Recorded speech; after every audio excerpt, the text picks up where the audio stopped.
ہجرت کی رات میرے نبی نکلے تو ابو بکر کبھی آگے چلتے کبھی پیچھے چلتے، کبھی آگے چلتے کبھی پیچھے چلتے۔ آپ اپنے پنجوں کے بل چل رہے تھے کہ پاؤں کے نشان نہ پڑ جائیں اور کھوجی نہ دیکھ لے، تو پھر آپ نے فرمایا ما لکا یا ابا بکر، ابو بکر کیا ہوا ہے؟ کبھی آگے آ جاتے ہو کبھی پیچھے ہو جاتے ہو۔ کہا یا رسول اللہ، جب مجھے خیال آتا ہے آگے کوئی چھپا ہوا دشمن وار نہ کر دے تو میں آگے ہو جاتا ہوں کہ میرے اوپر آئے، آپ پہ نہ آئے، اور جب مجھے خیال آتا ہے پیچھے سے کوئی آ کے حملہ نہ کر دے تو میں بھاگ کے پیچھے ہو جاتا ہوں کہ آپ کے اوپر وار نہ آئے، میرے اوپر آئے۔ اور پھر جب غار ثور پر پہنچے، جبل ثور، تو آپ چڑھ نہیں سکتے تھے، ساری انگلیوں سے خون نکل رہا تھا، جو کہ آپ ایسے چلے تھے ایسے۔ ابوبکر نے کندھے پہ بٹھایا اور پورا پہاڑ طے کیا، اوپر لے گئے، آپ کو باہر بٹھایا، سارے سوراخ بند کیے، اور اس کے بعد سوراخ زیادہ تھے تو پگڑی کو اتارا، اس کو پھاڑ کے سوراخ بند کیے، پھر اس کے بعد سوراخ زیادہ تھے، کرتے کو اتارا اور پھاڑ پھاڑ کے سوراخ بند کیے، ایک جس میں سانپ تھا وہاں اپنی ایڑی کو رکھ دیا، کہا مرحباً یا رسول اللہ۔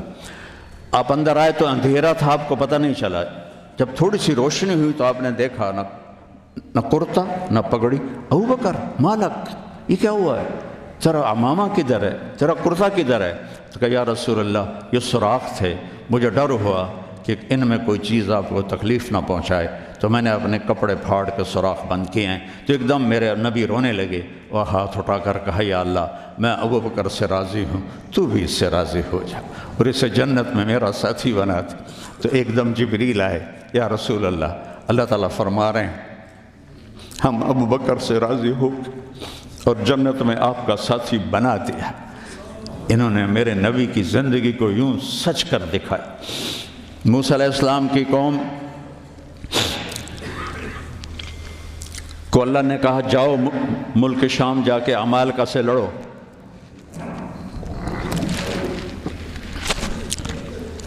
ان کا اذهب انت وربک فقاتلا، تو جا تیرا رب جائے، ہم نہیں لڑتے۔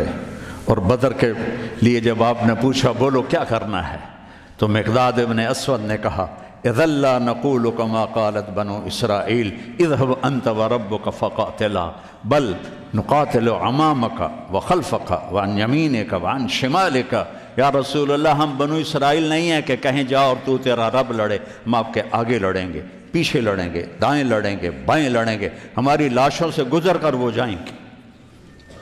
بنو اسرائیل نے سمندر پار کیا، آگے پتھر کے بت کی پوجا ہو رہی ہے، یا موسیٰ اجعل لنا الہا کما لہم آلہہ، یا اللہ موسیٰ ایک خدا ہمیں بھی لے کر دو اس جیسا۔ یہ بنو اسرائیل ہیں، اور میرے نبی کا انتقال ہوتا ہے پیر کے دن، اور ابو بکر صدیق اوالی گئے ہوئے ہیں اپنی دوسری بیگم کے پاس، ان کو خبر ملتی ہے تو وہ بھاگے ہوئے آتے ہیں اور آپ کے چادر ہٹا کر آپ کا ماتھا چومتے ہیں اور گرم گرم آنسو ماتھے پہ گرتے ہیں، وا خلیلا وا صفیہ وا نبیہ۔ اور اس کے بعد آپ مسجد میں جاتے ہیں تو شور و فغاں ہے، اور عمر تلوار لے کے کھڑے ہیں، جو کہے گا اللہ کا رسول فوت ہو گیا میں اس کو قتل کر دوں گا، وہ اللہ کے پاس گئے ہیں، وہ واپس آئیں گے۔ تو ابو بکر ممبر پر آئے، کہا عمر اقعد اقعد، کھڑے ہوئے آدمی کو کہنا ہو بیٹھ جاؤ تو اقعد، اور لیٹے ہوئے آدمی کو کہنا ہو بیٹھ جاؤ تو اجلس۔ یہ حسن عربی ہے کہ ہر حیت کے لیے الگ لفظ ہے، کھڑے کے لیے اقعد، لیٹے ہوئے کے لیے اجلس۔ عمر اقعد، کہا نہیں بیٹھوں گا۔ تو پتہ چل گیا کہ جوش میں ہے، ممبر پر آئے، ایھا الناس من کان یعبد محمدا فإن محمدا قد مات، جو محمد کی پوجا کرتے تھے وہ سن لو کہ انہیں اللہ نے بلا لیا، ان کا انتقال ہو گیا۔ ومن کان یعبد اللہ فإن اللہ حی لا یموت، اور جو ایک اللہ کی پوجا کرنے والے ہیں ان کا رب زندہ ہے، موت سے پاک ہے۔ میرے نبی نے ایسے لوگ تیار کیے جنہوں نے میرے نبی کی زندگی کو سچ کر دکھایا اور جانوں کے نذرانے پیش کر کے آپ کی زندگی کو دنیا میں زندہ کیا۔ اس لیے واحد جماعت ہے صحابہ کی جن کی زندگی میں ان کو جنت کے وعدے کر دیے گئے، کلن وعد اللہ الحسنی۔ اس میں سابقین بھی اور لاحقین بھی، سب کے لیے جنت کا اللہ تعالیٰ نے وعدہ فرما دیا ہے۔ ایک امت تیار کی، ایک امت تیار کی۔ سارے قرآن نہیں پڑھے ہوئے تھے، حضرت خالد بن ولید نے فجر کی نماز پڑھائی، تھوڑی سی آیات ایک جگہ سے پڑھی، تھوڑی سی ایک جگہ سے، تھوڑی سی ایک جگہ سے، اس طرح کر کے انہوں نے نماز مکمل کی، اور نماز کے بعد کہنے لگے لقد شغلنی الجہاد عن القرآن، بھائی معاف کرنا، جہاد کی وجہ سے میں تو قرآن بھی نہیں پڑھ سکا۔ لیکن بنے کیا؟ وہ بنے کیا؟ موتا کی جنگ ہے اور میرے نبی کے سامنے منظر کھل چکا ہے۔ آپ نے فرمایا تھا جب چلے تھے کہ پہلا امیر زید بن حارثہ ہوگا، یہ شہید ہو تو پھر جعفر بن نبی طالب ہوگا، یہ شہید ہوں تو پھر عبداللہ بن رواحہ ہوں گے، یہ شہید ہوں تو پھر جسے مرضی بنا لینا۔ ایک یہودی سن رہا تھا، کہنے لگا اے ترایتا گئے، یہ گئے، یہ نہیں زندہ آتے۔ تو اور وہاں 1,00,000 رومی اور 3,000 صحابہ۔ تو حضرت زید بن ثابت شہید ہوئے، اللہ کے نبی نے کہا تقدم زید فقاتل وقتل ودخل الجنہ ثم اخذ الرایۃ جعفر فقاتل وقتل ودخل الجنہ۔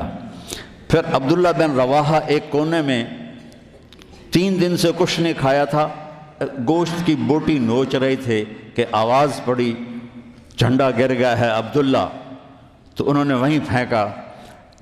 پہلے 2 درویش تھے، فقیر تھے، یہ بڑے مالدار تھے۔